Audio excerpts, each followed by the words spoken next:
Inner transition metals, ये याद रखना, इनको इनर ट्रांजिशन मेटल भी बोलते हैं।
हाँ, वो तीनों को ही एट बोलते हैं एक साथ।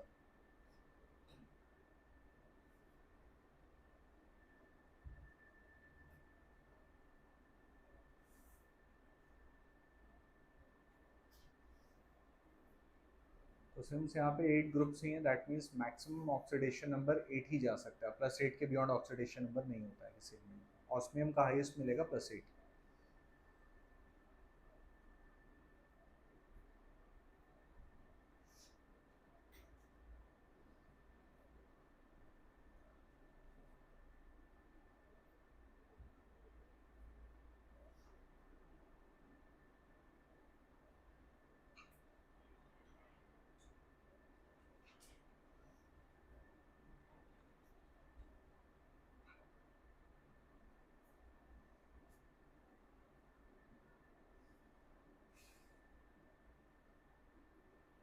निकोजन और चैल्कोजन का क्या मतलब है? निकोजेन्स का मतलब काइंड ऑफ चोकिंग, जैसे सल्फर का कोई गैस होता है, तो अगर वो तुमने इनहेल कर लिया, यूल चोक, तो वहाँ से वो टर्म आता है। चैल्कोजेंस टर्म आता है from Greek name of brass. तो ब्रास में उस ग्रुप के एलिमेंट्स प्रेजेंट होते थे, ठीक है, तो उसके चलते वहाँ से नाम आ गया। उनका कोई अभी इम्प्लीकेशंस नहीं है, बट नेम है तो है, ऐसा पढ़ लेते हैं। निकोजेंस में ऐसे अमोनिया है, पंजेंट स्मेल है।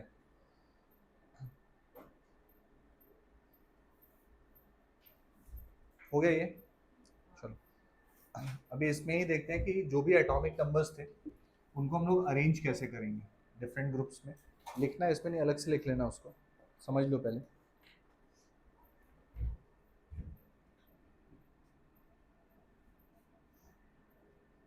So period block,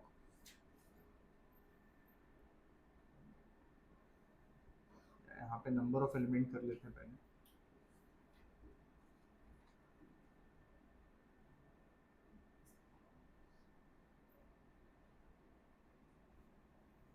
block and atomic number.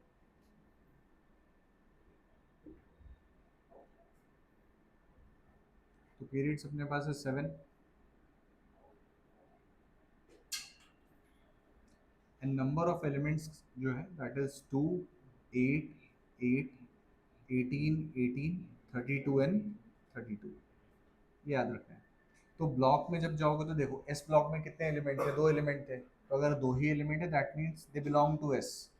But यहाँ ब्लॉक इसलिए स्टेट नहीं करें क्योंकि पहले दो जो एलिमेंट है वो है हाइड्रोजन और हीलियम। हाइड्रोजन को टेबल में जब तुम देखते हो तो ऑल्दो तुम्हें वो फर्स्ट ग्रुप में दिखता है, बट जब स्टडी करते हो तो वो फर्स्ट ग्रुप का पार्ट नहीं है। हाइड्रोजन को अलग से पढ़ते हैं हम लोग क्योंकि उसकी प्रॉपर्टी फर्स्ट ग्रुप के जैसे भी है और 17th के जैसे भी है, तो इसलिए उसको स्टडी नहीं किया जाएगा। इसके साथ नहीं पढ़ेंगे, अलग से पढ़ सकते हैं। हीलियम ग्रुप 2 में होना चाहिए था अपने एटॉमिक नंबर और इलेक्ट्रॉनिक एलिमेंट के हिसाब से, उसको प्लेस कहाँ पे कर दिया, 18th में। क्यों प्लेस किया, क्योंकि टेबल हम लोगों ने क्रिएट किया था प्रॉपर्टीज को स्टडी करने के लिए कि जिनकी प्रॉपर्टी एक जैसे उनको एक साथ रखेंगे। ऑल्दो एटॉमिक नंबर बोल रहा है कि उसको ग्रुप नंबर 2 में प्लेस कर दो, बट उसकी प्रॉपर्टी क्या बोल रही है कि वो 18 में होना चाहिए, और reason for creation of table was property, तो इसलिए उसको वहां पे प्लेस कर दिया। तो दोनों ही इसमें काउंट नहीं होते हैं फिर। अब एटॉमिक नंबर 1 से ही स्टार्ट होगा और दो ही एलिमेंट है, तो starting atomic number is 1, last atomic number will be 2। बाकी के ब्लॉक्स में जब आते हो, जैसे यहाँ पे 8 एलिमेंट्स हो गए, 8 का मतलब हो गया 2 + 6, 2 is for S and 6 is for P. तो यहाँ जो एलिमेंट्स होंगे they will be from S and P. Again 8, 2 + 6 S and P. 18 का मतलब 2 + 6 + 10, तो S P and D. Again S P and D and 2 + 6 + 10 + 14 add करोगे तो 32, तो एस पी डी एफ ये हो गया। अब नेक्स्ट एटॉमिक नंबर में जब जाओगे तो प्रीवियस वाले का जो भी लास्ट एटॉमिक नंबर है उसमें 1 ऐड करो, उसका स्टार्ट मिल जाएगा, और इसमें जितने एलिमेंट्स है वो ऐड करो तो आखिरी एटॉमिक नंबर मिल जाएगा। सो 2 + 1 3 एंड 2 + 8 10, 10 + 1 11 एंड 10 + 8 18, 18 + 1 19 और 18 + 18 36, 36 + 1 37, 36 + 18 54, 54 + 1 55, 54 + 32 86, 86 + 1 87 और 86 + 32 118। तो किस पीरियड में एटॉमिक नंबर है कौन से, वो पूरा क्लियर हो गया इससे कि पीरियड 1 में सिर्फ ये एटॉमिक नंबर मिलेगा, फिर यहाँ से यहाँ तक। तो यहाँ तक कोई दिक्कत नहीं है क्योंकि यहाँ पे सिर्फ एसपीडी में अरेंजमेंट करना है, और main table occupies all of them SP and D. Problem कब आएगी, जब तुम्हारे पास एफ के एलिमेंट्स आएंगे और एफ का प्लेस अलग से रखा हुआ है, तो उसके लिए समझो यहाँ पे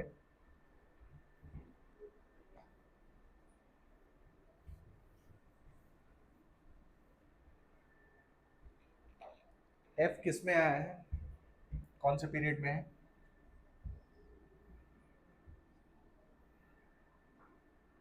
सिक्स में आया। सिक्स स्टार्ट कहाँ से हो रहा है, 55 56 57, 57 is the atomic number of lanthanum। Lanthanum के बाद के 14 एलिमेंट जो होते हैं उनके इलेक्ट्रॉन्स एफ में जाते हैं, that's why they are called lanthanoids. Lanthanum atomic number के हिसाब से और अरेंजमेंट के हिसाब से इसी में प्लेस होना चाहिए, बट इसकी प्रॉपर्टी भी जो है वो 4f की जैसी होती है, तो इसको हम लोग इसके साथ ही स्टडी करते हैं। ठीक है, तो इनको लैंथेनॉइड्स क्यों बोलते हैं, क्योंकि ये एलिमेंट्स लैंथनम के बाद आए हैं।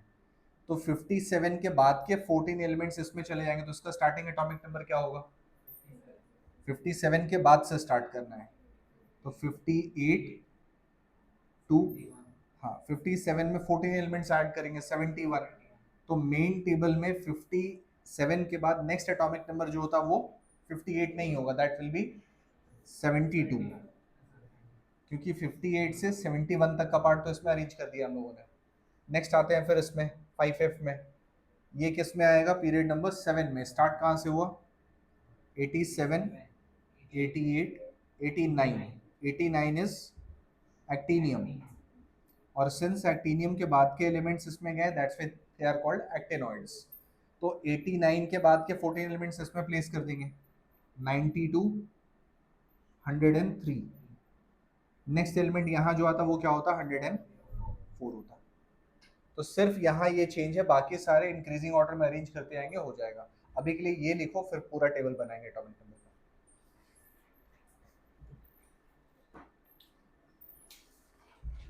ये क्रिएट करने के लिए सिर्फ तुम्हें ये याद रखना है, ये याद रहा तो ये अपने आप क्रिएट कर लोगे। तो अब कोई पूछे अगर कि एलिमेंट है जिसका एटॉमिक नंबर 49 है तो पीरियड क्या होगा उसका, तो सिर्फ ये याद रहा, इसमें कहीं आता होगा, पीरियड नंबर 5 में होगा, तुरंत पता चल गया।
हो गया ये?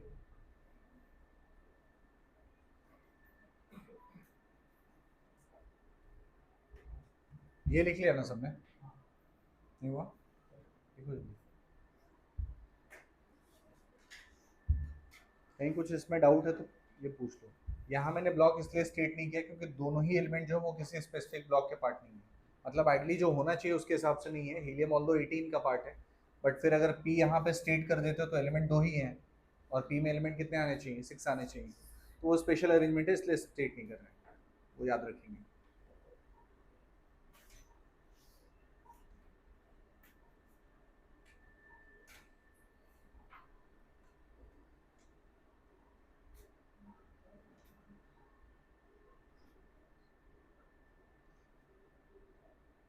हो गया?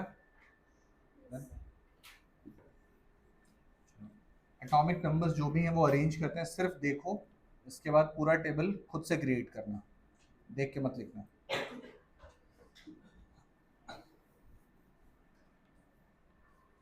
लॉजिकली एक बार अंडरस्टैंड कर लोगे तो पूरा टेबल तुम्हें याद हो जाएगा, एटॉमिक नंबर्स याद हो जाएंगे, फिर याद करना रहेगा उनके एलिमेंट्स को।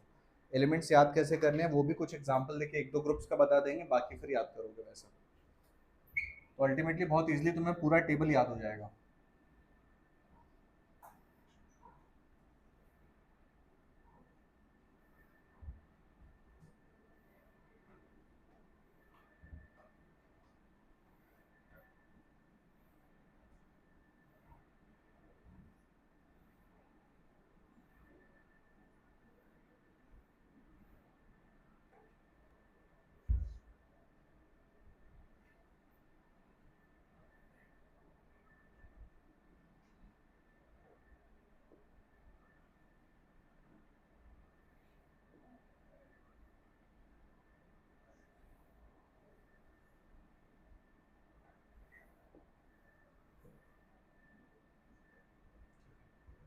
अब एटॉमिक नंबर जब स्टार्ट किया हम लोगों ने अरेंज करना, तो स्टार्टिंग में फर्स्ट पीरियड में दो ही एलिमेंट थे, atomic number 1 and atomic number 2। Most of the table में एटॉमिक नंबर 1 यहाँ पे प्लेस्ड दिखता है, एट सम प्लेसेस वो अलग प्लेस पे भी स्टेट कर देते हैं, ठीक है, बट वो इसका पार्ट नहीं है, you can state it over here. Atomic number 2 will be group 18, helium वहाँ पे अरेंज हो गया। नेक्स्ट ऑनवर्ड जब जाएंगे तो सिस्टमैटिक अरेंजमेंट है अपने पास। नेक्स्ट वाले से एलिमेंट कहाँ पे थे? पीरियड 2 में 8 एलिमेंट्स थे, एस में और पी में। लेफ्ट टू राइट हमेशा increasing order of atomic number में ही जाना है तुम्हें। तो atomic number 3, atomic number 4, S use हो गया, डी में एलिमेंट्स है नहीं, विल स्टार्ट विद पी। तो यहाँ पे 5, 6, 7, 8, 9, 10 ये हो गया। नेक्स्ट में आते हैं फिर 11, 12, तो एस और पी में ही रखना है, डी में नहीं रखना है, ये स्किप कर देंगे। यहाँ से स्टार्ट देन 13, 14,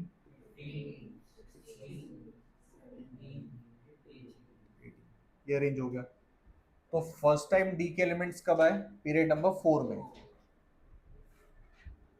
तो यहाँ पे स्टार्ट होगा from 19, 20, 21, 22, 23, 24, 25, 26, 27, 28, 29, 30,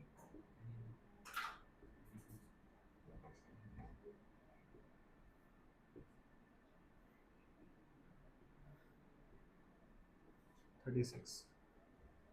Next is from 37. So 37, 38, 39, 40, 41, 42, 43, 44, 45, 46, 47, 48, 49, 50, 51, 52, 53, 54। Next वाले पे जब आते हैं तो यहाँ पे 55, 56, 57। 57 के बाद क्या हुआ? एलिमेंट्स अरेंज कहाँ पे हुए? 4F वाले में चले गए, इसमें प्लेस करते हैं इनको। तो याद रखना अभी के लिए मैंने इसको यहाँ पे रखा हुआ है, लेकिन जब 4F एलिमेंट्स को स्टडी करोगे तो लैंथेनॉइड्स में लैंथेनम भी इंक्लूड हो जाएगा, साथ में ही पढ़ते हैं उसको, उसकी प्रॉपर्टीज को भी। सो 58, 59, 60, 61, 62, 63, 4, 5, 6, 7, 8, 9, 70 एंड 71। तो 71 तक के एलिमेंट्स यहाँ पे आ गए। 72 ऑनवर्ड्स फिर यहाँ से स्टार्ट हुआ, देन 73, 74, 75, 76, 77, 78, 79, 80, 81, 82, 83, 84, 85, 86, ये रेंज हो गया। देन 87, 88, 89, 89 के बाद वाले एलिमेंट्स 5F में, और 5F को जब पढ़ेंगे तो हम लोग एक्टिनियम को भी उसके साथ में ही पढ़ लेंगे।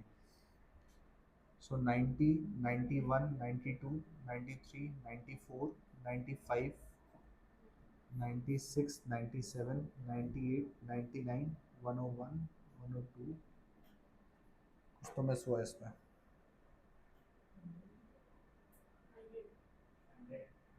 इसीलिए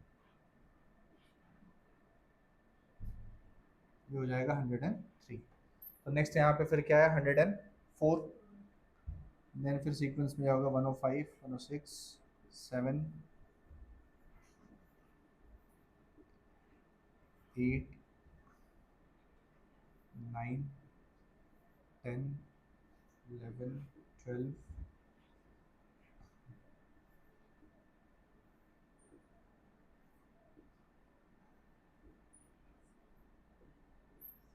तो सारे 118 एलिमेंट्स के एटॉमिक नंबर अरेंज हो गए। अब जो नंबर 288 हम लोगों ने स्टेट किया था उसको यूज़ कैसे कर सकते हैं। जैसे अगर ये फर्स्ट ग्रुप तुम्हारे पास है और तुम्हें वो नंबर याद है, तो पहला एटॉमिक नंबर तुम्हें पता है यहाँ पे 1 है। 1 + 2 इज 3, 3 + 8 11, 11 + 8 19, 19 + 18 37, 37 + 18 55, 55 + 32 87। सेम यहाँ कर सकते हो। सेकंड से स्टार्ट हुआ तो इसमें 8, 12 आया, 12 में 8 ऐड किया तो 20, 20 में 18 ऐड करेंगे तो 36, 36 में 18 ऐड करेंगे तो 56, 56 में 32 ऐड करोगे तो 88। नेक्स्ट वाले पे जब आते हो, यहाँ से स्टार्ट हो रहा है तो 21 में ऐड करेंगे 18, 39, 39 में ऐड करेंगे 18 तो 57, 57 में ऐड करेंगे 32, 89। यहाँ से यहाँ जाने में थोड़ा सा चेंज है। इससे इससे जब आए यहाँ पे तो क्या ऐड किया था, 18 ऐड किया था। बट यहाँ से यहाँ पे जब आते तो तुम्हें क्या ऐड करना पड़ेगा, 32 ऐड करना पड़ेगा, क्योंकि इन दोनों के बीच में 14 एलिमेंट्स और आ गए 4F वाले। तो इसके बाद जब जाते हो तो यहाँ पे जो 18 से आंसर आ रहा था, अब तुम्हें 32 ऐड करना पड़ेगा। 18 ऐड करके आंसर नहीं मिलेगा। 41 पे 18 ऐड करो, क्या आना चाहिए था, 49, बट आ क्या रहा है यहाँ पे 73। तो 41 पे 32 अगर ऐड करो तो ये मिलता है तुम्हें। तो जहां पे 4F आ गया उसके बाद हमेशा क्या ऐड करना है, 32 ऐड करना होगा।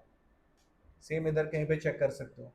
2 + 8 10, 10 + 8 18, 18 + 18 36, 36 + 18 54। अब 54 के बाद 18 ऐड नहीं कर सकते क्योंकि अपने पास 4F आ चुका है। तो क्या ऐड करेंगे, 32, 32 ऐड किया तो 86, और इसमें 32 ऐड किया तो 118। ये अरेंज हो जाएगा। कैसे अरेंज करना क्लियर हुआ। पूरा टेबल बनाओ, सारे एटॉमिक नंबर अपने से लिखो खुद से, और टेबल भी अपने से ही बनाओ खुद से बिना देखे।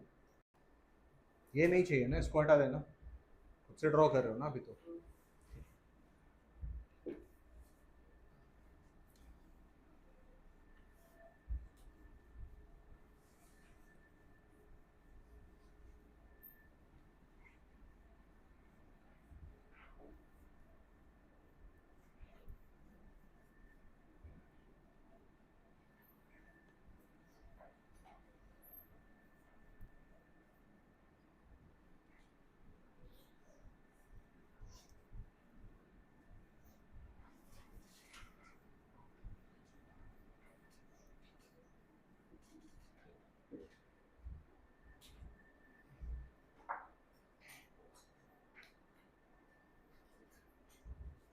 अब इसमें देखो कुछ ग्रुप्स जो हैं उनका जनरल इलेक्ट्रॉनिक अरेंजमेंट भी होता है।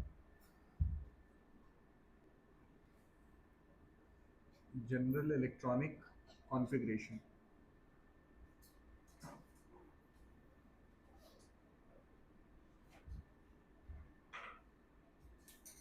For S block it is NS1 to 2, मतलब वो पूरे ब्लॉक के लिए है, उसमें से कोई एक अरेंजमेंट वहां पे एप्लीकेबल होगा। पी ब्लॉक में जब जाते हो it is NS2 NP1 to 6, और कहीं भी इलेक्ट्रॉनिक अरेंजमेंट में तुम्हें सिर्फ n दिखे, n stands for the outer most orbit, n-1 उसके अंदर वाला ऑर्बिट हो जाएगा, n-2 फिर उसके अंदर वाला ऑर्बिट हो जाएगा, ऐसे जा सकते हैं। For D block n-1 D1 to 10 NS1 to 2। for F block n-2 F1 to 14 n-1 D0 to 1 and NS2। General arrangement normally हम लोग ऐसा लिखते हैं, फिर उसमें स्पेशल केसेस कुछ आ सकते हैं। अब जैसे कोई ग्रुप 1 में रहा, ग्रुप 1 2 13 14 15 16 17 एंड 18, बाकी के बीच वाले ग्रुप्स अभी क्यों नहीं लिखे, क्योंकि अभी जो भी ट्रेंड्स वगैरह पढ़ेंगे वो सब कुछ एस और पी ब्लॉक पे एप्लीकेबल है, डी ब्लॉक पे नहीं है, उसमें रेगुलर ट्रेंड्स नहीं मिलते हैं, तो उसको स्पेसिफिक वे में ही पढ़ना पड़ेगा तुम्हें। General electronic configuration for group 1 is NS1, for group 2 it is NS2, for this it is NS2 NP1, for 14th it is NS2 NP2 NS2 NP3 NS2 NP4 NS2 NP5 and NS2 NP6। ये तुम्हें balance electron के बारे में भी information दे रहे हैं। इस group में कोई भी एलिमेंट है तो आउटर मोस्ट में इलेक्ट्रॉन कितने हैं? एक। इसमें कोई भी रहा आउटर मोस्ट में इलेक्ट्रॉन्स 2, यहाँ पे इलेक्ट्रॉन्स 3 4 5 6 7 एंड 8, तो बैलेंस इलेक्ट्रॉन मिल जाएगा इससे, सिंपली ये एलिमेंट याद रहा तो। अब आता है कि ग्रुप में अगर एलिमेंट्स हैं तो वो कैसे याद करेंगे।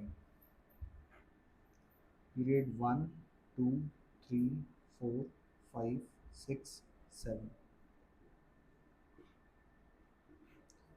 There is something called mnemonics.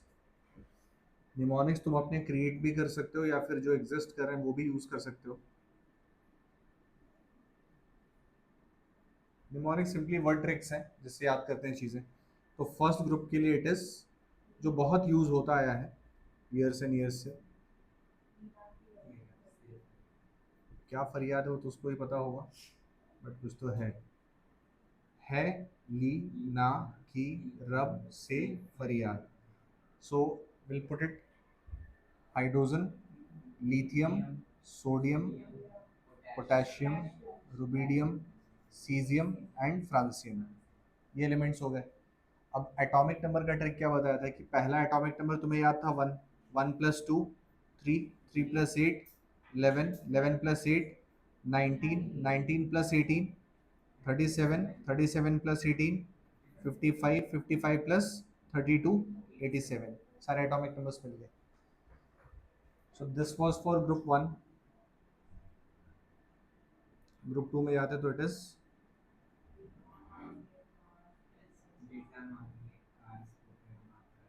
अच्छा बेटा नहीं है, दोनों चाहिए इसको, कार स्कूटर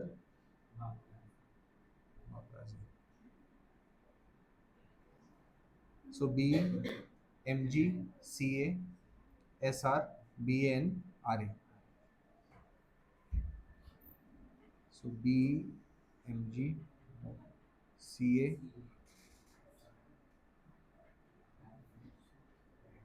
तो ये हो गया तुम्हारे पास, 3 था तो ये 4 होगा, 11 है तो 12 होगा, 19 20 37 38 55 56 87 88।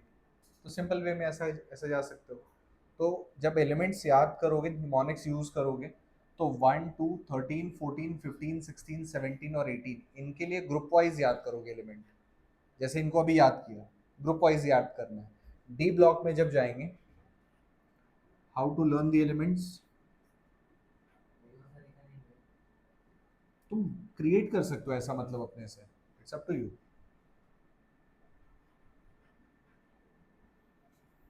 बाई डिफॉल्ट हम लोग आलसी इंसान है, तो जो एग्जिस्ट कर रहा है वो यूज करते हैं। तुम्हें क्रिएट करना तुम क्रिएट करो।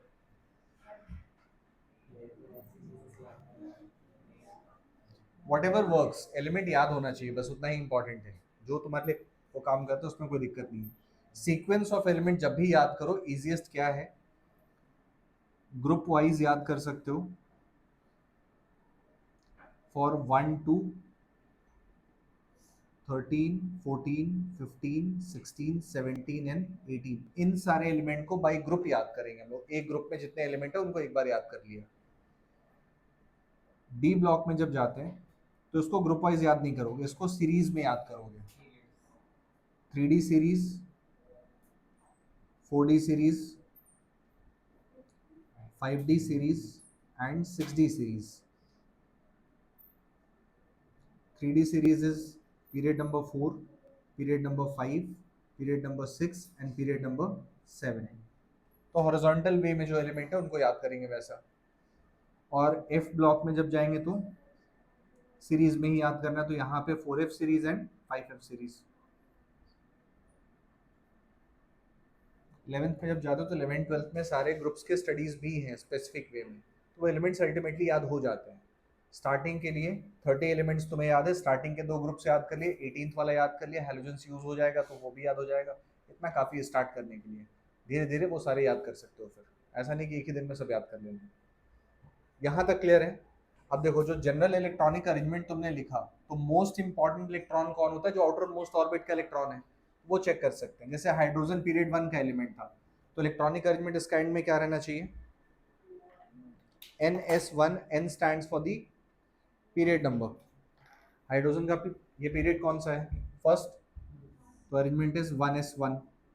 इसका पीरियड कौन सा है? 2, 2s1, 3s1, 4s1, 5s1, 6s1, 7s1। तो आउटर मोस्ट इलेक्ट्रॉनिक अरेंजमेंट मिल गया। इसमें जा सकते हैं period number 2, but it is NS2, तो क्या लिखेंगे? 2s2, 3s2, 4s2, 5s2, 6s2 and 7s2। तो बहुत सारे प्रॉपर्टीज ऐसे आइडेंटिफाई कर सकते हो। तुम्हें एलिमेंट याद है कि वहां पे प्लेस था, अच्छा उसका आउटर मोस्ट में इतने इलेक्ट्रॉन्स थे, ये एलिमेंट होना चाहिए। ये लिखो, डी और हाँ, डी में क्या होता है कि जो ऑर्डर वहां पे तुमने स्टेट किया था इलेक्ट्रॉन फिल करने का, तो 3p के बाद क्या आता था नेक्स्ट? 4s आता था। 4s के बाद क्या आया फिर? 3d आया। 4s के बाद अगला जो फिल होता है दैट इज 3d। तो फोर्थ ऑर्बिट के बाद जो ऑर्बिट जिसमें फिल करो वो तो इनर ऑर्बिट है, तो इसलिए जब 4s होगा that will be stated as ns। But जो 3d होगा उसको क्या लिखना पड़ता? n-1 लिखना पड़ेगा, क्योंकि वो तो अंदर का ऑर्बिट हो गया, इसलिए वो n-1 है। और पीरियड वाइज भी जब चेक करते हो तो डी ब्लॉक के एलिमेंट 3D अरेंज कहाँ पे है?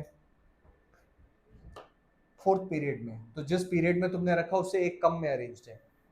4D अरेंज कहाँ पे है? फिफ्थ पीरियड में, एक कम में हो गया। 5D कहाँ पे अरेंज है? 6th पीरियड, एक कम में है। और 6D कहाँ पे है? 7th पीरियड, एक कम में है। एफ में जाते हो तो ऐसा 2 कम हो जाएगा, n-2 लिखा है। 4F सीरीज अरेंज कहाँ पे होता है? 6th पीरियड में। इसका पीरियड 6 है और इसका पीरियड 7th है। एस और पी के एलिमेंट उसी पीरियड में होंगे जो उसका आउटर मोस्ट ऑर्बिट है। डी के एलिमेंट अपने आउटर मोस्ट से एक कम वाले में, एक हायर वाले में होते हैं। मतलब अगर 3D है तो वो फोर्थ में अरेंज होगा, 4D है तो 5 में अरेंज होगा। और एफ वाला अपने वाले से 2 हायर में अरेंज होता है। 4F है तो 6D में अरेंज होगा, 6th पीरियड में होगा। और 5F है तो 7th पीरियड में अरेंज होगा। इसलिए ये नंबर्स ऐसे हैं।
डी ब्लॉक पे एन टी 126 भी होगा कहाँ पे? सर डी ब्लॉक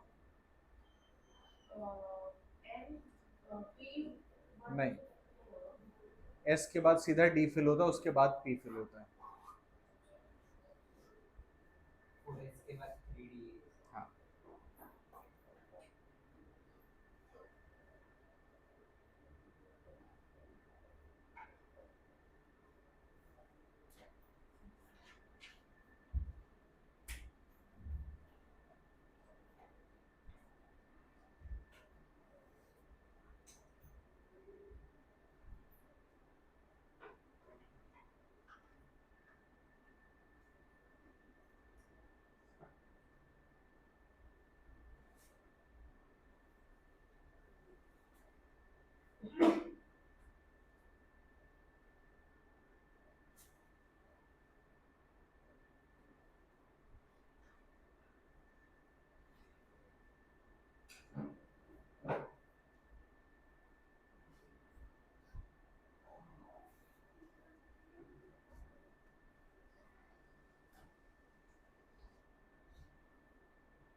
हो गया सबका?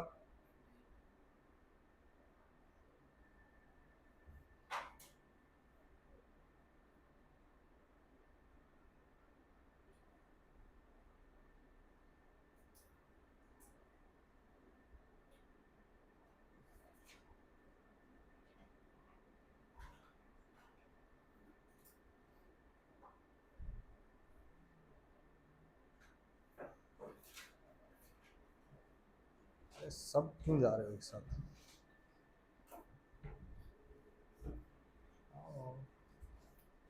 ये हाफ हो गया ना सबका? ठीक है। अभी मान लो कि जैसे अभी तो एट प्रेजेंट सारे एलिमेंट्स अपने पास अवेलेबल हैं टेबल में, लेकिन अगर कोई न्यू एलिमेंट मिला तो जहाँ पे उसकी डिस्कवरी हुई उस समय तक तो उन्होंने नेम अचानक से स्टेट नहीं किया होगा कुछ, तो कुछ नेम तो उसका लिखना पड़ेगा, क्योंकि जो कंट्री है जहाँ पे वो फाइंड हुआ है या जो लैब है उनके पास टाइम है कि वो 10 ईयर्स के अंदर में वो डिसाइड करेंगे नेम उसका, तब तक क्या यूज़ करेंगे।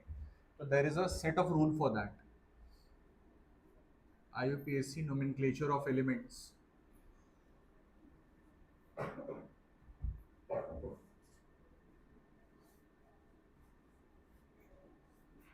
with atomic number greater than 100।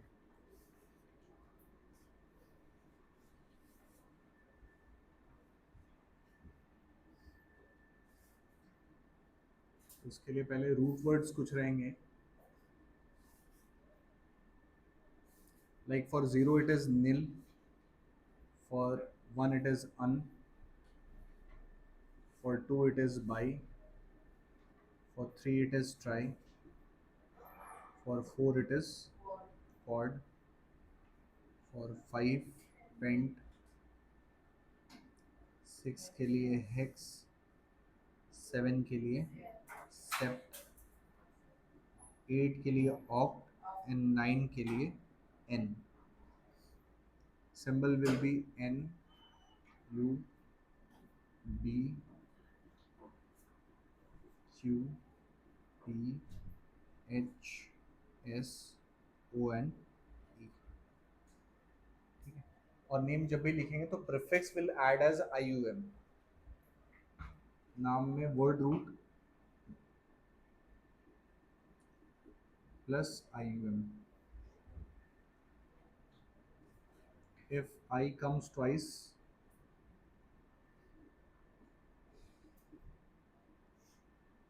then one I will be dropped।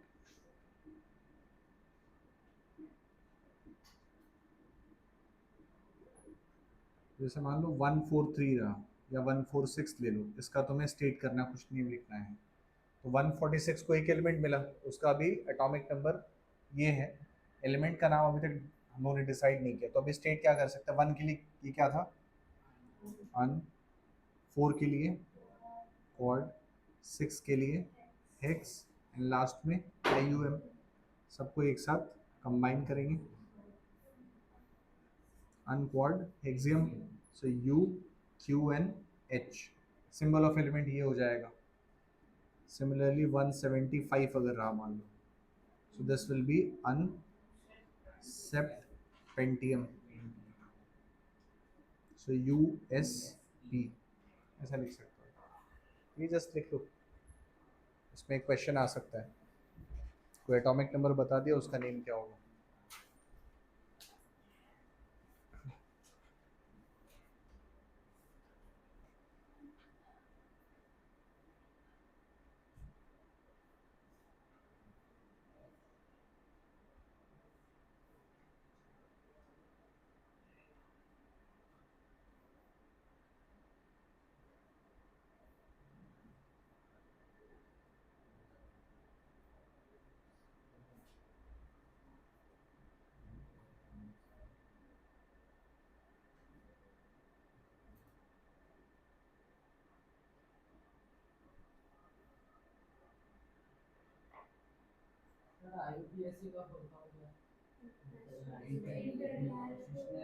Union of Pure and applied chemistry.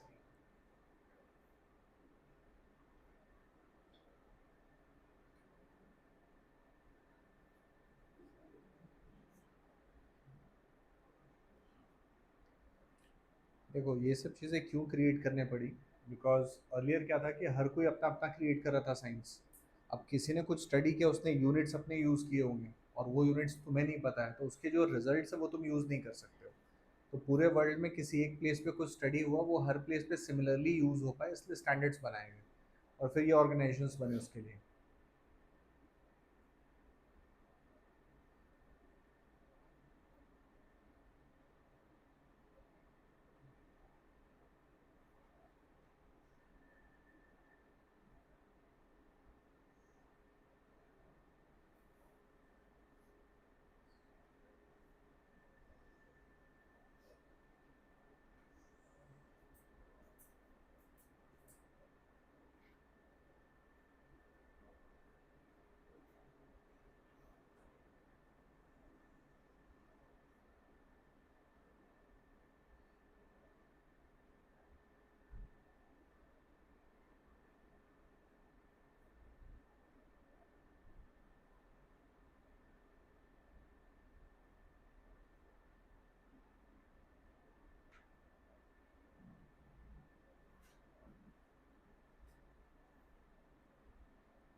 ये हो गया।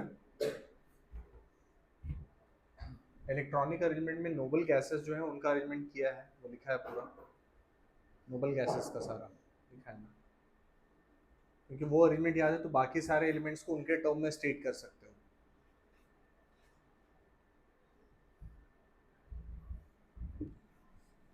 नोबल गैसेस याद नहीं तो एक बार देख लो, बाकी फिर और सारे एलिमेंट याद करते रहना एक एक करके।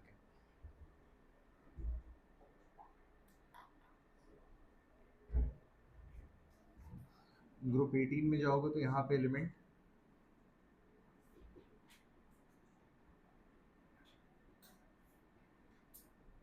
Helium, neon, argon, krypton, xenon, radon, organeson. So this is 2, 10, 18, 36, 54, 86 and 11।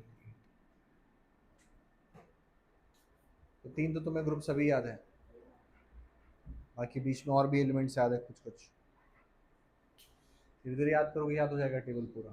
तो एटलीस्ट उनके एटॉमिक नंबर्स, जनरल अरेंजमेंट क्या होता है, किस प्लेस पे है, ये सब कुछ कर सकते हो। टेबल देखे बिना अगर मान लो जैसे एक क्वेश्चन आया ऐसे क्वेश्चन नॉर्मली एग्जाम में आते हैं. What will be the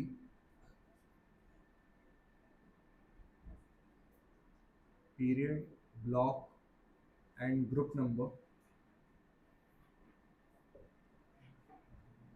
of element with atomic number, let's say 49. Table देखे बिना आंसर निकालो और जल्दी निकालो. टेबल देखे बिना मैंने बोला, देख के तो आ ही जाएगा. Period 4. Block S P D. Block.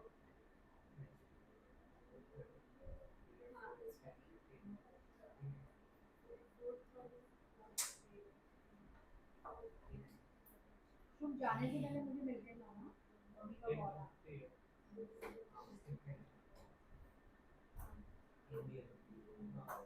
अरे वो तो आसान काम है, वो नहीं करना था. पेन का आविष्कार क्यों हुआ था? रखने के लिए. तो लिखो कुछ, चेक करो.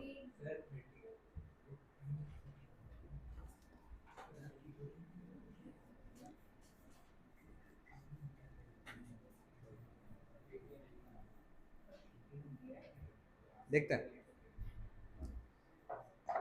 पहले तो ये आइडेंटिफाई करो कि 49 कौन से ग्रुप में आ रहा है. तो 49 जो हम लोगों ने groups of atomic number state किए थे, फर्स्ट था 1 to 2, देन था 3 to 10, देन था 11 to 18, देन था 19 to 36, देन था 37 to 54.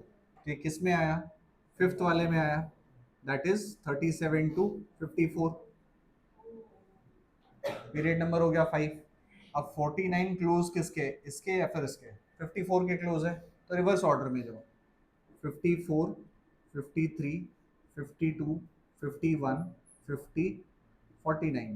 ये 18 था, 17, 16, 15, 14. तो ग्रुप कौन सा हो गया? 13. 13 belongs to P block. Group 13, period 5 and block is P. ये आइडेंटिफाई करना है. क्वेश्चन आसान है, बट राइट ट्रिक क्यों इंपॉर्टेंट, राइट वे अप्रोच क्यों इंपॉर्टेंट? क्योंकि जब एग्जाम में जाते हो, एक्चुअल एंट्रेंस में तुम जाते हो, तो वहाँ for example if you are appearing for NEET, तो नीट के एग्जाम में ये क्वेश्चन आया and you have 180 minutes and you have 180 questions. Per question time कितना है? 1 मिनट. तुम 5 मिनट में आंसर निकाल लोगे, बट 5 मिनट का मतलब है कि 5 क्वेश्चंस के टाइम गए उसमें, तुमने एक ही सॉल्व किया, तो टाइम है वहाँ पे. तो जल्दी क्वेश्चन सॉल्व नहीं करते तो टाइम वेस्ट होता है. फिर जेई में सेम क्वेश्चन अगर आता है तो it's an easy question as per JEE standard, क्योंकि उसमें तुम्हारे पास 180 मिनट्स हैं and you have how many questions? 75 questions. सादा टाइम हो गया. तो अब दोनों एग्जाम्स में टाइम तो सेम था, बट प्रॉब्लम्स के नंबर क्या हो गए? कम हो गए. एक में कम है, एक में ज़्यादा है. तो क्या दोनों एग्जाम एक ही स्टैंडर्ड का होगा? ऑब्वियसली नहीं होगा. ये थोड़ा टफ रहेगा, ये इजी रहेगा. तो इसलिए हर एग्ज़ाम ऐसा हो जाता है. जे एडवांस में जाओगे तो यही नंबर चेंज हो गया, तुम्हारे पास 54 हो गया, या और कम भी हो सकता है. तो इसका स्टैंडर्ड और क्या होगा? और बढ़ जाएगा. तो क्वेश्चन कम होंगे, स्टैंडर्ड इंक्रीज होता रहेगा. तो ऐसा नहीं होता कि तुमने सेम चीज़ पढ़ा बट उसका एप्लीकेशन जिस वे में एग्जाम में आता है वो बहुत डिफरेंट रहता है, डिपेंडिंग अपॉन कि कितना टाइम दिया है, क्वेश्चंस कितने दिए हैं. और 1 मिनट में एक क्वेश्चन करना आसान काम नहीं है. तो for that you have to practise. Question सारे आसान ही होंगे कि हाँ ये तो हो जाता था, बट उसके लिए उतना टाइम चाहिए था, तुम्हारे पास वो टाइम नहीं था. तो interest is not only about information.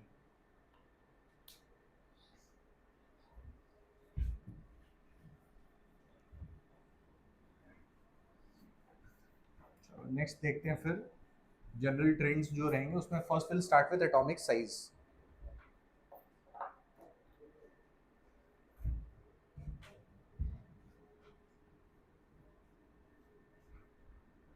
General trends में पहला एटॉमिक साइज और atomic radius.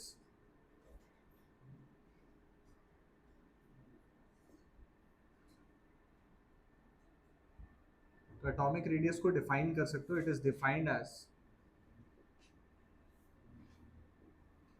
The distance between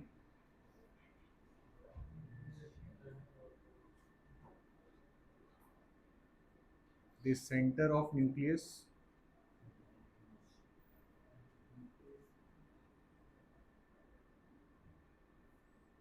and the outermost electron. Shell बोलेंगे तो टर्म और ज़्यादा वेग हो जाता है हल्का सा। तो जहां भी आखिरी इलेक्ट्रॉन है उस पॉइंट से लेके और न्यूक्लियस के सेंटर के बीच का जो डिस्टेंस है that will be called atomic radius. तो एटॉमिक रेडियस किसी भी एटम का निकालने के लिए, ऑब्टेन करने के लिए सबसे इंपॉर्टेंट चीज़ क्या है, क्या होना चाहिए अपने पास कि एटॉमिक रेडियस ऑब्टेन कर पाए हम लोग? ओके, और नंबर ऑफ शेल्स, और कुछ?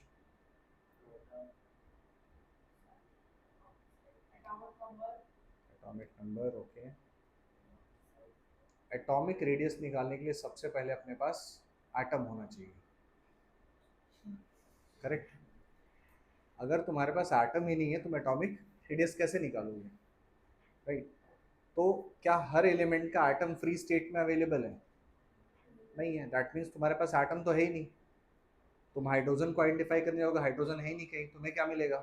H2 मिलेगा या H2O मिलेगा। तो या तो उसके कंपाउंड मिल रहे हैं या फिर वो दूसरे एटम के साथ अटैच है। H2 ऑक्सीजन के लिए गए तो O2 मिला या फिर O3 मिला।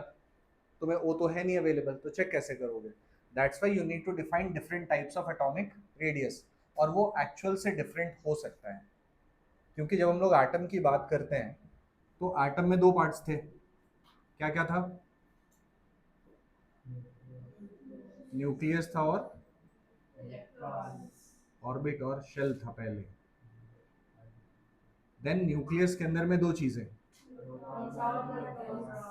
ठीक है, प्रोटॉन्स एंड न्यूट्रॉन्स। शेल के अंदर में सब शेल, सब शेल के अंदर ऑर्बिटल, और ऑर्बिटल के अंदर में मिलता है इलेक्ट्रॉन। शेल को स्टेट करते थे by using K L M N, so on we can go. Subshell SPDF में जा सकते हो। अब एसपीडीएफ का ही स्मॉलर ओरिएंटेशन जो होता है वो ऑर्बिटल बन जाता है। जैसे एस का तो एक ही रहेगा, but for P it can be P X, P Y, P Z. D में जाओगे तो D X Y, D Y Z and so on, अलग अलग आ सकते हैं। तो सोचो ऐसा कि अगर तुम्हें इलेक्ट्रॉन का एड्रेस चाहिए कि इलेक्ट्रॉन अभी कहाँ पे है, तो हम लोग अपना एग्जांपल लेते हैं। अगर अपना एड्रेस चाहिए होगा तो बिल्डिंग का नाम चाहिए, फ्लैट नंबर चाहिए, रूम चाहिए, और रूम के अंदर तुम होगे। तो अगर ये तीन इंफॉर्मेशन है मेरे पास कि बिल्डिंग कौन सा, फ्लैट कौन सी और रूम कौन सा, तो एग्जैक्ट एड्रेस है। इन द सेम वे ये रूम ऑफ इलेक्ट्रॉन हुआ, ये फ्लैट ऑफ इलेक्ट्रॉन हुआ, और ये बिल्डिंग ऑफ इलेक्ट्रॉन हुआ। तो तीनों इन्फॉर्मेशन तुम्हारे पास होने चाहिए तो तुम्हें पता है इलेक्ट्रॉन कहाँ पे है। लेकिन एक एटम के अंदर में ये तीन चीजें एग्जिस्ट करती हैं, बाकी सब तुम्हारा इमेजिनेशन है। जैसे तुम बोलते हो मैं रोड पे जा रहा हूँ, तुम नहीं भी जाओगे तो रोड एग्जिस्ट करता है, करता नहीं करता है? तो रोड का फिजिकल एग्जिस्टेंस है। बट अगर तुम बोलोगे कि ऑर्बिट ऑफ अर्थ देखो वहां पे है, वो दिखेगा क्या? ऑर्बिट ऑफ अर्थ एग्जिस्ट नहीं करता। अर्थ जिस पाथ पे ट्रैवल कर रहा है वो उसका ऑर्बिट है, बट वो ऑर्बिट फिजिकली एग्जिस्ट नहीं करता है। तो सेम वे में शेल, सब शेल, ऑर्बिटल ये कुछ फिजिकली एग्जिस्ट करने वाली चीजें नहीं है। हम लोग उसको डिफाइन कर रहे हैं, सोचने में अच्छा लग रहा है। अब अगर किसी एक एटम का तुम्हें इमेज ड्रॉ करना हो, तुम क्या बनाओगे? न्यूट्रॉन्स, प्रोटॉन्स ऐसा कहीं कहीं पे एक प्लेस पे अरेंज रहे, और यहाँ कहीं पे इलेक्ट्रॉन रहा ऐसा। अब बताओ ये इमेज अच्छा लग रहा है? नहीं लग रहा है। इसी के प्लेस पे कोई अगर ऐसा ड्रॉ कर दे कि ये हो गया न्यूक्लियस, ये हो गया ऑर्बिट, देखो इसमें दो इलेक्ट्रॉन, फिर यहाँ एक ऑर्बिट, अभी अच्छा लग रहा है, ठीक है? तो जो अननोन होता है वो हमें अच्छा नहीं लगता, हम अंडरस्टैंड नहीं कर सकते हैं, तो इसलिए हम लोग ऐसे सिंपल स्ट्रक्चर ड्रॉ करते हैं ताकि वो अंडरस्टैंड कर पाए। सोलर सिस्टम भी जब ड्रॉ करते हो तो ऐसा ही करते हो ना, सर्कल्स वो बनाते हो, बट क्या वो एग्जिस्ट करता है? नहीं। आइडियली वहाँ पे क्या होना चाहिए था? सिर्फ प्लैनेट्स होने चाहिए थे, वो उस पाथ पे ट्रैवल कर रहे हैं। तो प्रॉब्लम ये है कि अपने पास शेल एक्चुअली तो कुछ है ही नहीं, तो इसलिए तुम जब डिस्टेंस ऑब्टेन करो तो सेंटर ऑफ न्यूक्लियस और इलेक्ट्रॉन के बीच का डिस्टेंस निकालना पड़ेगा। शेल नहीं बोल सकते इसलिए, और बोल भी रहे हैं तो वो समवॉट इनकरेक्ट है। तो ये तो डिफाइन कर लिया। प्रॉब्लम कहाँ पे आई कि एटम फ्री नहीं है सारे एलिमेंट्स के। तो अब एटम जिस फॉर्म में है तुम्हें उससे ही आंसर ऑब्टेन करना पड़ेगा। For that will define type of atomic radius.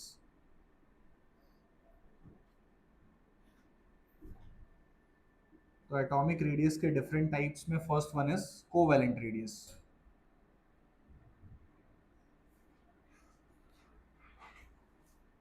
Next one is metallic radius,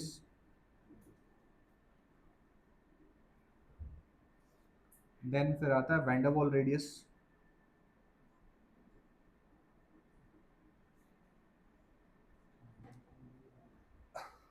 covalent radius normally हम लोग नॉन मेटल्स के लिए यूज करेंगे, मेटलिक रेडियस मेटल्स के लिए, van der Waals will be used for noble gases. Van der Waals बाकियों पे भी अप्लाई हो सकता है, सब पे ही अप्लाई कर सकते हो, बट जनरली इनको इसके लिए इस्तेमाल करते हैं। अब कोवेलेंट में क्या होगा, जैसे दो एटम, जैसे हाइड्रोजन के एटम ही मान लो दो, तो ये दो एटम्स के बीच में कोवेलेंट बॉन्ड जब बनेगा तो उनका कुछ स्पेस एक दूसरे में इंटरमिक्स हो जाता है, इंटरफेयर कर जाता है।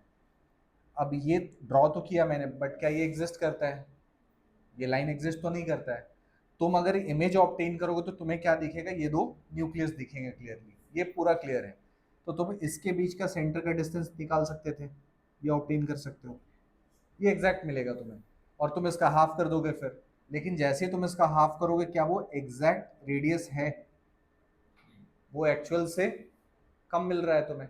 तो covalent radius is always smaller than the actual radius of the atom, but actual क्या है वो चेक करने का कोई तरीका नहीं है। ठीक है, तुम सिंपली इन दोनों का डिस्टेंस और उसका हाफ ही कर पाते हो और कुछ नहीं कर सकते हो। कितने ओवरलैप हो हमें क्या पता, नहीं चेक कर सकते हैं। सो it is half the distance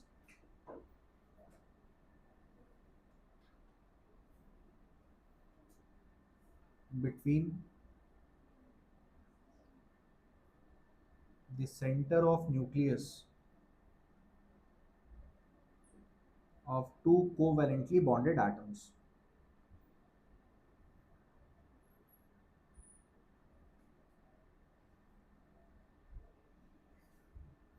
So radius we can write as d upon 2. इसमें लिख लो covalent radius will be smaller then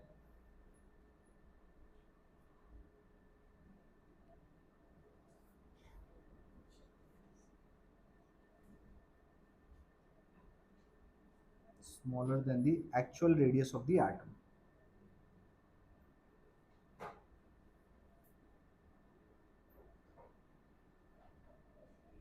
थोड़ा स्मॉल होगा, बट कितना स्मॉल है वो पता नहीं, वो अगर होता पता तो एग्जैक्टली लिख देते फिर वहां पे। नेक्स्ट आते हैं हम लोग मेटलिक वाले केस में। मेटल का कोई भी एग्जांपल ले लो, जैसे आयरन हो गया, अगर प्योर आयरन भी तुम्हारे पास है या प्योर गोल्ड भी है, उसका स्टेट कैसा है? सॉलिड। तो कोई भी चीज अगर सॉलिड स्टेट पे एग्जिस्ट करा मतलब फोर्स ऑफ अट्रैक्शन स्ट्रांग रहा होगा। फिजिकल स्टेट क्या होता है, फोर्सेस पे डिपेंड करता है। जैसे अगर H2O के मॉलिक्यूल्स हैं, अगर बहुत क्लोज आ गए तो वो क्या बना देंगे? आइस। थोड़ा दूर हो गए तो वाटर, बहुत दूर हो गए तो स्टीम। तो डिस्टेंस कितना उस पर डिपेंड करता है, और डिस्टेंस क्या रहेगा वो डिपेंड करता है फोर्स ऑफ अट्रैक्शन पे। तो अगर रूम टेम्परेचर पे pure gold is existing as solid, that means force of attraction is strong. But pure gold में कौन सा फोर्स ऑफ अट्रैक्शन है? कौन सा? जैसे आयनिक बॉन्ड होता है, कोवेलेंट बॉन्ड होता है, वहाँ कौन सा बॉन्ड है? अगर कोवेलेंट बॉन्ड में इतना पावर होता तो फिर N2 क्या होता है? सॉलिड। O2 क्या होता है? सॉलिड। नो ब्रीथ ही नहीं कर पाते कुछ। ठीक है, आयनिक होने के लिए दो अपोजिट आयंस चाहिए, तो गोल्ड के एटम दो अपोजिट आयंस कहाँ से क्रिएट करेंगे?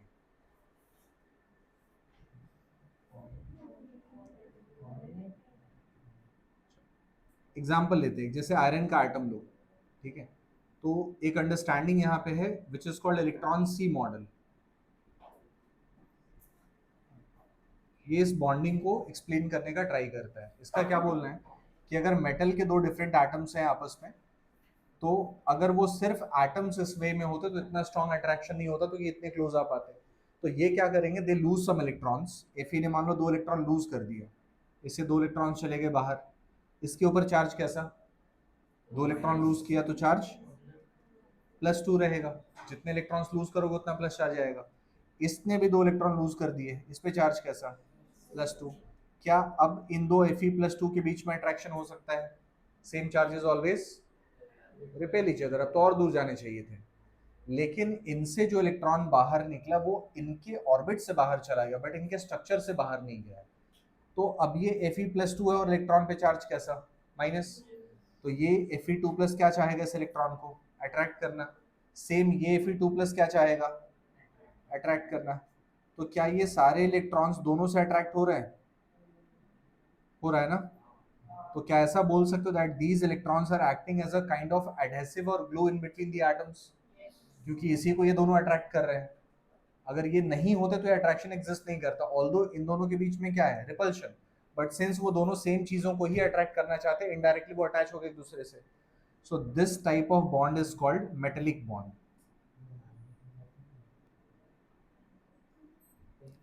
ये जो आयंस है these are called positive kernels. क्या? वो रेपल्शन कितना पावरफुल है।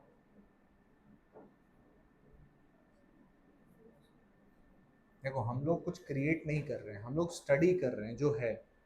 तो आयरन ऑलरेडी सॉलिड है, गोल्ड ऑलरेडी सॉलिड है, you just need to explain कि क्यों है।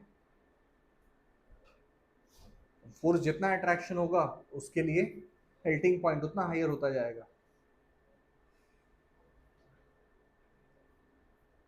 साइंस देखो, अब जब तुम स्टडी करते हो तुम क्या करते हो, तुम बुक से पढ़ते हो पहले, देन यू डू एक्सपेरिमेंट्स। तो तुम्हें लगता है कि मुझे पहले पता था फिर मैं एक्सपेरिमेंट में किया, मैंने ये किया। बट एक्चुअल साइंस आया कैसे? पहले तुमने कुछ अंडरस्टैंडिंग ऑब्जर्वेशन की होगी, एक्सपेरिमेंट किया होगा, देन तुमने बुक बनाई होगी। So we learn in just the opposite way, जैसा होना चाहिए। तो तुम्हें पता चला कि जैसे आयरन है, तो तुम आयरन को स्टडी करना स्टार्ट कर रहे हो कि अच्छा आयरन शायद इसलिए ऐसा होता हो, that's why it is called electron sea model, it is not exact thing. ये ट्राई करो उसके प्रॉपर्टीज को एक्सप्लेन करने का। अब जैसे गोल्ड को हैमर से हिट करोगे, आयरन को हैमर से हिट करोगे तो क्या होगा? फ्लैटन आउट होता है, शीट बनता है। तो ये दो आटम से इतने इलेक्ट्रॉन है, बहुत सारे आटम होंगे तो बहुत सारे इलेक्ट्रॉन रहे होंगे, तो उनसे क्या हो जाएगा, सी ऑफ इलेक्ट्रॉन्स बन जाएगा। अब इस सी ऑफ इलेक्ट्रॉन में आयरन के जो आयंस है, आयंस को हम लोग क्या बोल रहे हैं, कर्नल्स। तो ये एम्बेडेड है वहां पे। अब तुमने हैमर से हिट किया, सोचो कि वाटर बॉडी एक है, उसमें कुछ बॉल्स है, और तुम हैमर से हिट करते हो तो क्या होगा, वो डिस्प्लेस हो जाएगा, जस्ट यही होगा ना। वैसे ही अगर तुम इसको हैमर से हिट करोगे तो ये भी क्या होगा, डिस्प्लेस हो जाएगा, बट उसी इलेक्ट्रॉन के सी के अंदर में रहेगा। तो वो इसलिए फ्लैटन आउट हो पाता है। तो ये उन प्रॉपर्टीज को एक्सप्लेन कर पाता है जो इसमें एग्जिबिट होती है, that's why it is accepted. Plus iron में तुम इलेक्ट्रिसिटी पास करोगे, वोल्टेज दोगे, उससे क्या होगा, करंट फ्लो करेगा। करंट फ्लो करने के लिए चार्ज कैरियर्स चाहिए, इलेक्ट्रॉन्स चाहिए। यहाँ फ्री इलेक्ट्रॉन्स ये दिख रहे हैं, ये ट्रैवल कर सकते हैं, तो इलेक्ट्रिसिटी फ्लो कर पाएगी। तो जो प्रॉपर्टीज है उनको अगर कोई एक्सप्लेन कर पाता है तो हम लोग ऐसा लेते हैं। लेकिन हाँ, कितने इलेक्ट्रॉन्स निकलेंगे वो एलिमेंट टू एलिमेंट अलग रहेगा, इसीलिए उनका स्ट्रेंथ भी या मेल्टिंग पॉइंट भी अलग अलग रहता है। गोल्ड कैसा होता है, सॉफ्ट होगा बिल्कुल। आयरन कैसा होगा, हार्ड रहेगा। तो जिसमें ज्यादा इलेक्ट्रॉन है, स्ट्रॉन्गर अट्रैक्शन है, वो थोड़े से हार्ड हो जाएंगे वहां पे। ये समझ में आया? तो अब जब भी ऐसा होता है तो ये स्पेसिफिक अरेंजमेंट में अरेंज हो जाते हैं, स्पेशल काइंड ऑफ स्ट्रक्चर बनाते हैं, विच इज कॉल्ड क्रिस्टल लैटिस। वैसा एक एग्जांपल देखो,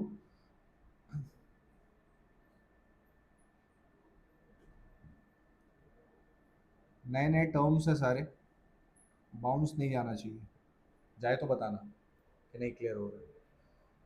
तो लैटिस का एक सिंपल स्ट्रक्चर ले लिया हम लोगों ने, क्यूब ले लिया। लैटिस का मतलब क्या है कि एटम्स को थ्री डायमेंशनल स्पेस में जब तुमने अरेंज किया और उन एटम्स के न्यूक्लियस को ज्वाइन करके कुछ स्ट्रक्चर्स बनाए, तो जो स्ट्रक्चर बना that is called crystal lattice. जैसे तुमने बिल्डिंग बना दिया, बिल्डिंग किससे बना है, ब्रिक से बना है। तो जो छोटा ब्रिक था उसको इस सेंस में हम लोग बोलते हैं यूनिट सेल, और यूनिट सेल को प्लेस करके जो पूरा स्ट्रक्चर बना है it is called crystal lattice. अभी समझ में आ रहा है? तो उस पूरे स्ट्रक्चर का एक स्मॉल पार्ट ले लिया हम लोगों ने, यूनिट सेल लिया। अब इसमें एटम्स जो प्लेस है, यहाँ मान लो ये एक एटम रहा, ये एक एटम रहा, यहाँ एक एटम है, यहाँ पे है, और यहाँ पे एक एटम है। This arrangement is called face centred cubic lattice. मतलब अगर इस रूम का एग्जांपल लेते हैं, उस कॉर्नर पे एक स्फीयर, इस कॉर्नर पे एक स्फीयर, यहाँ एक स्फीयर, यहाँ एक स्फीयर, चार हो गए, और इसके बीच में एक स्फीयर रहा। ये स्फीयर उससे टच हो रहा है, उससे टच हो रहा है, उससे हो रहा है और इससे हो रहा है, बट वो स्फीयर्स आपस में टच नहीं कर रहे हैं। ठीक है, ये एक फेस का अरेंजमेंट है, ऐसा ही अरेंजमेंट हर फेस पे है। So this is called unit cell और क्रिस्टल लैटिस।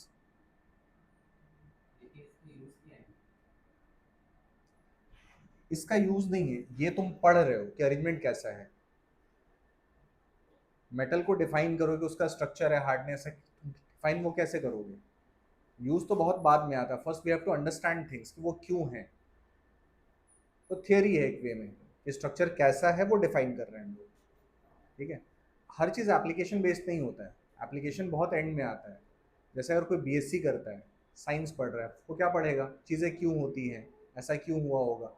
जो टेक में जाएगा, बीटेक कर रहा है, वो एंड में चला गया, वो एप्लीकेशन पे इन्वॉल्व है, तो वो क्रिएट नहीं करता है चीज़ें, साइंस एग्जिस्ट कर रहा है, वो उसको अंडरस्टैंड करके अप्लाई करता है, तो एप्लीकेशन इज वेरी लास्ट। हम लोग अभी क्या पढ़ रहे हैं, तो थोड़ा थोड़ा पहले वो स्ट्रक्चर से अंडरस्टैंड, एप्लीकेशन बहुत बाद में आएगा। और हर चीज़ जो तुम पढ़ते हो वो एप्लीकेशन के लिए नहीं होता, वो अंडरस्टैंडिंग बिल्ड करने के लिए भी होता है। इसके बाद कुछ आएगा, उसको अप्लाई कर सकते हो। अब जैसे ये स्ट्रक्चर है, तो इस स्ट्रक्चर को तुम क्रिएट कर सकते हो कि अगर ऐसा किसी एलिमेंट का था तो शायद किसी और एलिमेंट्स या कंपाउंड से ऐसा स्ट्रक्चर बिल्ड कर पाए। तो तुम्हें ये पता है कि जब ऐसा स्ट्रक्चर होता है तो ऐसी प्रॉपर्टीज मिलती हैं, तो यू कैन प्रिडिक्ट कि अच्छा ऐसा स्ट्रक्चर बनाएंगे तो शायद ये प्रॉपर्टी फिर से मिल जाए, तो क्रिएट कर पाएंगे वैसा। अब यहाँ जब इसको डिफाइन करोगे, तो metallic radius is defined as the half of distance between the two closest nucleus in this lattice. तो इसमें सबसे क्लोजेस्ट दो कौन है,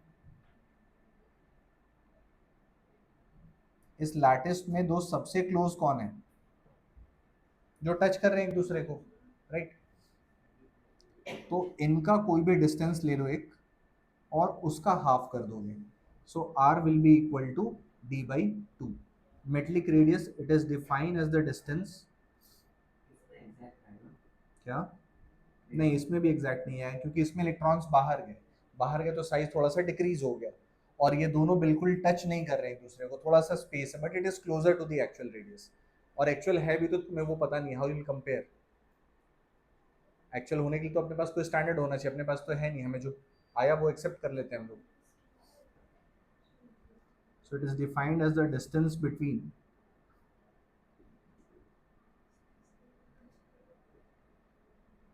the center of two closest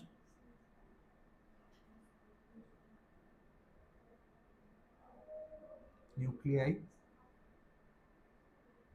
in crystal lattice।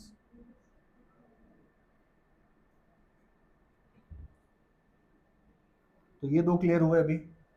Covalent में कोवैलेंट बॉन्ड बना, बॉन्ड बनने के बाद क्लोजेस्ट न्यूक्लियस दो जो बॉन्डेड थे उनके बीच का डिस्टेंस निकाला, उसको हाफ कर दिया।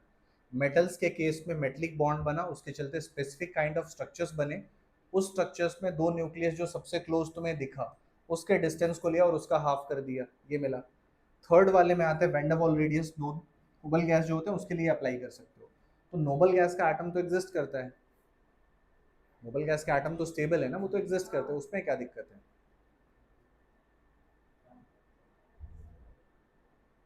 उसमें तो सेंटर ऑफ न्यूक्लियस और आउटर मोस्ट इलेक्ट्रॉन ऑब्टेन हो सकता था, बट उसमें दिक्कत यह है कि एक एटम तुम निकालोगे कैसे, कैसे तुम आइसोलेट करोगे एक एटम को, तो वो तरीका नहीं है अपने पास कि जिससे हम एक एटम को निकाल के अलग से कहीं पे रख पाए और उसको स्टडी कर पाए। तो जब भी होंगे वो क्या होंगे, ग्रुप ऑफ एटम्स होंगे और एटम्स क्लोज रहेंगे एक दूसरे के। तो जब भी ऐसा होगा और तुम जब इमेज ऑब्टेन करते हो तो तुम्हें ऐसा दिखता है, ऐसे इमेजेस दिख रहे हैं। अब तुम्हें यही नहीं पता ये इलेक्ट्रॉन्स किसके हैं, चंबल डब्बे सब एक दूसरे के पास। तो इसमें जो क्लोजेस्ट न्यूक्लियस दिखेंगे फिर से उसी को लेंगे और उसका हाफ करेंगे। बट द प्रॉब्लम इज कि तुमने कितने भी क्लोजेस्ट न्यूक्लियस को लिया, तुम्हें पता है कि एटम है और स्टेबल है, तो कभी भी एक दूसरे को ये टच नहीं कर रहे हैं, एक दूसरे से दूर है। तो अगर मान लो हम लोगों ने इन दोनों को क्लोजेस्ट माना और इनके बीच का डिस्टेंस ले लिया और उसको हाफ कर दिया, तो क्या ये एक्चुअल होगा रेडियस, इसमें क्या मिलेगा, एक्चुअल से हमेशा हाइयर मिलेगा। तो ये जैसे एक्चुअल से हमेशा स्मॉलर मिलता था, ये वैसे ही एक्चुअल से हमेशा हाइयर मिलता है।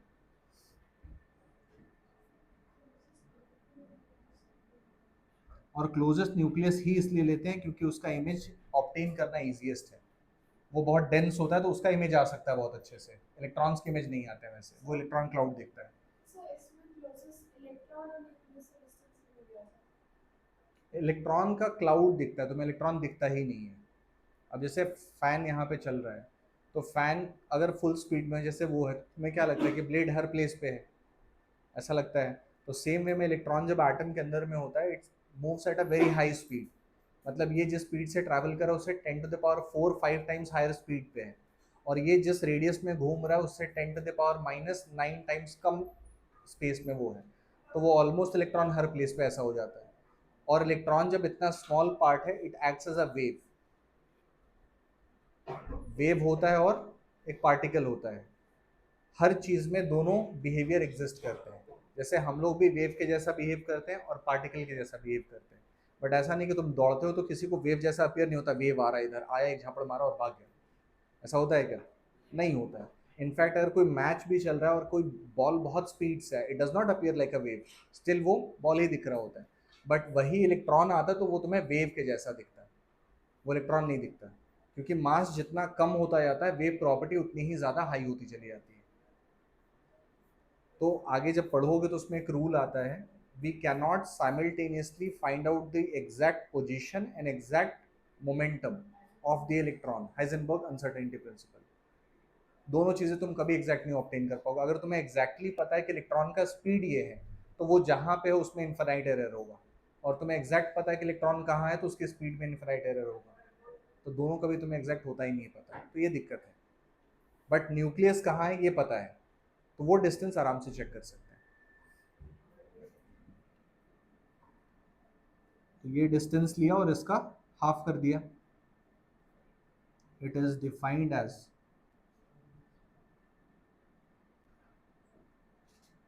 half the distance between the center of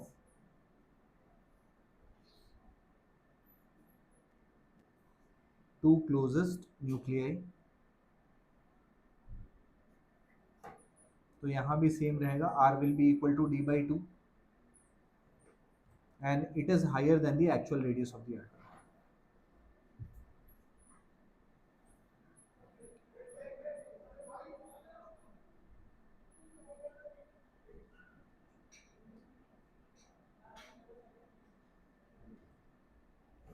ये लिखो पहले।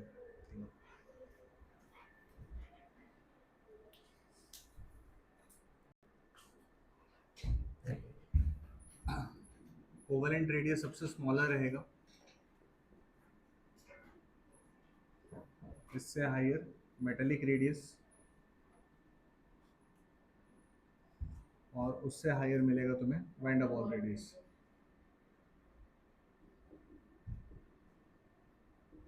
बट ये नहीं बोलना है कि किसी भी एलिमेंट का ये रेडियस है तो किसी भी और एलिमेंट के इस रेडियस से हायर मिला है, ये प्रोवाइडेड कि सेम एलिमेंट के लिए चेक कर रहे हो, तब उस केस में ऐसा मिला। Then will go to factors affecting the atomic size या एटॉमिक रेडियस, क्योंकि ट्रेंड एक्चुअली हमें इसका ही चेक करना है कि एटॉमिक रेडियस का ट्रेंड कैसा होगा। तो किन फैक्टर्स पे डिपेंड करता है? Shielding effect,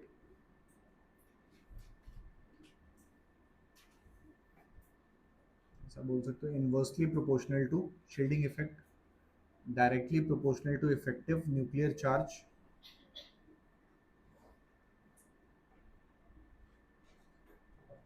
and directly proportional to number of shells।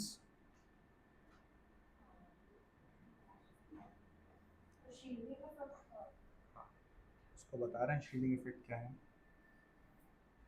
अब जैसे किसी एक एटम में न्यूक्लियस है, इनसाइड में एक ऑर्बिट कुछ रहा और आउटसाइड का एक ऑर्बिट रहा, मान यहाँ पे एक इलेक्ट्रॉन है, ठीक है। तो अब इस इलेक्ट्रॉन को ये न्यूक्लियस अट्रैक्ट कर रहा है, तो अगर ये इलेक्ट्रॉन्स नहीं होते तो इस इलेक्ट्रॉन के ऊपर जो फोर्स ऑफ अट्रैक्शन एक्सर्ट होता है that is F equals to kZe²/r²। ये k q1 q2/r² से ही आता है, इलेक्ट्रोस्टैटिक फोर्स है। सिंपल वर्ड्स में सोचो ऐसा कि ये इसको अट्रैक्ट कर रहा है तो इलेक्ट्रॉन क्या होना चाहिए? क्लोज आना चाहिए था। तो जितना फोर्स ये इस पे एक्सर्ट कर रहा है, क्या उसको उतना ही अट्रैक्शन फील हो रहा है? इसने जितना फोर्स ऑफ अट्रैक्शन इस पे अप्लाई किया, क्या इसको उतना ही फोर्स ऑफ अट्रैक्शन फील हुआ? होना चाहिए था, बट नहीं हो रहा है क्योंकि बीच में इलेक्ट्रॉन्स हैं, और इलेक्ट्रॉन इलेक्ट्रॉन के बीच में क्या होगा? रिपल्शन। जैसे तुमको कोई अपने तरफ पुल कर रहा है और तुम्हारे फ्रेंड्स तुमको अपोजिट डायरेक्शन में पुश कर रहे हैं, तो जो पुल कर रहा था क्या उसका एग्जैक्ट पुल तुम्हें फील हो रहा है? नहीं, क्योंकि उसको कोई वो कैंसिल आउट कर दे रहा है बीच से फोर्स अप्लाई करके। तो सेम वे में ये इलेक्ट्रॉन क्या कर रहे हैं? न्यूक्लियस के अट्रैक्शन को थोड़ा सा ये कैंसिल आउट कर दे रहे हैं। So in a way, these electrons are acting as a shield or they are acting as a screen to this electron, and they are protecting this electron from the attraction of nucleus, and this effect is called shielding effect. तो shielding effect या screening effect हम लोग दोनों term ही use करते हैं. तो वो दूसरे इलेक्ट्रॉन को कौन निकालता है? क्या? दूसरे इलेक्ट्रॉन को जो ऑक्सीजन जुड़ा कोई नहीं, आपस में करेंगे बस. तुम्हारे लिए इंपॉर्टेंट कौन है? आखिर वाला इलेक्ट्रॉन, क्योंकि साइज जब चेक कर रहे हो तो तुम सेंटर ऑफ न्यूक्लियस से आउटर मोस्ट इलेक्ट्रॉन को देख रहे हो. रिपल्शन सारे इलेक्ट्रॉन्स के बीच में है, और शील्डिंग कोई इंपॉर्टेंट क्लॉज नहीं है, क्योंकि इलेक्ट्रॉन्स स्टैग्नेंट तो है नहीं, मूव कर रहे हैं अपने ऑर्बिट में. तो इलेक्ट्रॉन को न्यूक्लियस जिस फोर्स से अट्रैक्ट करता है, उसको काउंटर बैलेंस करने के लिए वो ऑर्बिट में मूव करने लगता है स्पीड के साथ. तो उसका स्पीड इतना होता है जो काउंटर बैलेंस कर दे, और इसलिए इलेक्ट्रॉन न्यूक्लियस के अंदर नहीं जाता है कभी. तो इसका एक इक्वेशन भी जिससे हम लोग प्रूव करते हैं कि अगर इलेक्ट्रॉन न्यूक्लियस के अंदर फॉल कर जाता तो उसके लिए उसका स्पीड लाइट के स्पीड से हायर होना चाहिए, जो कभी वो पॉसिबल ही नहीं है. तो इसलिए इलेक्ट्रॉन कभी न्यूक्लियस के अंदर नहीं जा सकता है.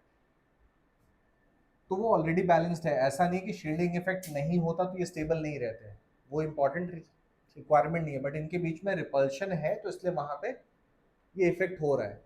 तो अब अगर मान लो कि शील्डिंग इफेक्ट ज्यादा हो गया तो इसके पास फोर्स ऑफ अट्रैक्शन क्या हो गया होगा? कम हो जाएगा. कम हो जाएगा तो ये इलेक्ट्रॉन इनसाइड आएगा या आउटसाइड जाएगा? आउटसाइड जाएगा. तो साइज क्या होगा? डिक्रीज या इंक्रीज? तो शील्डिंग इफेक्ट के इंक्रीज होने से साइज क्या हो गया? इंक्रीज हो गया. तो शील्डिंग इफेक्ट स्टेट कर लेते हैं, ये लिख लो पहले.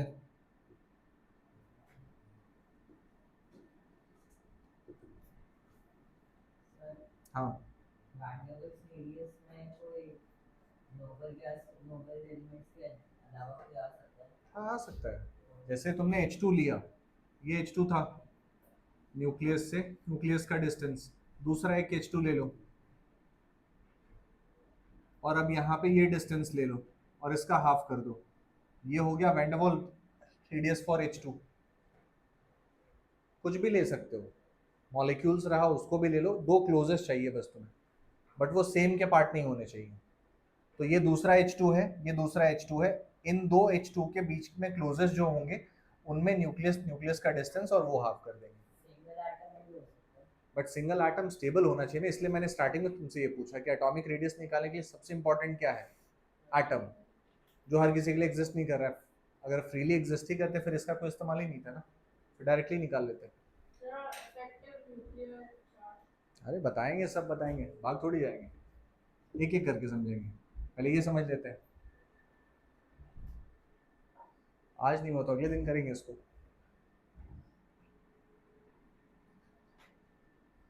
It can be defined as the force exerted by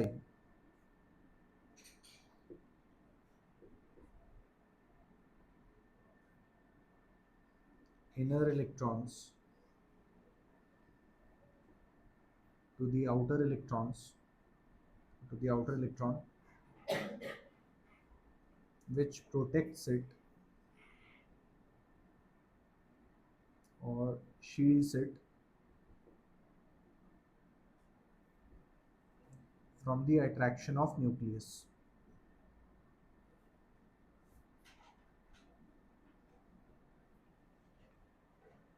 तो शील्डिंग का ये मतलब नहीं कि वो कैंसल आउट कर दे रहा है, पूरा कम कर रहा है बस.